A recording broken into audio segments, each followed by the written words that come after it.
Time now for the shocking stat of the week. You know, after literally hundreds of posts on social media and in public pronouncements by the Liberals who warned during the election that the Conservatives under Pierre Poilievre would, in their words, gut the public service with tens of thousands of cuts.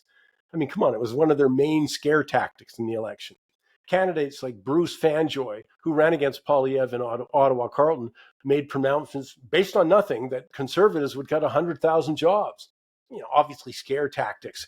You know, when he was running in Ottawa, where thousands of civil servants lived and vote.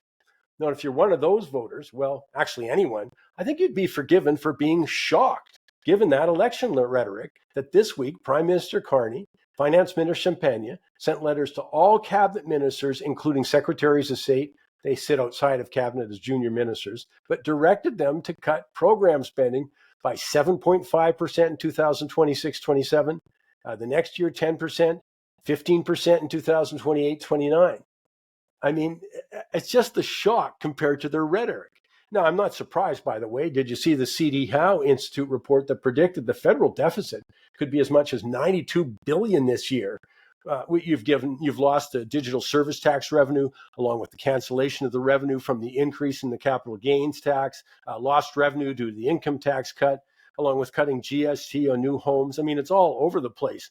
But you know what? Oh, plus the other big one, it doesn't kick in right away, but it's to spend 5% of GDP on defense spending.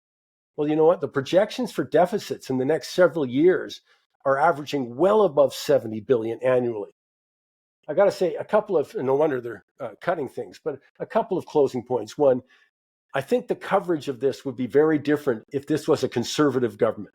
I don't think it would be so complacent on the part of the mainstream media.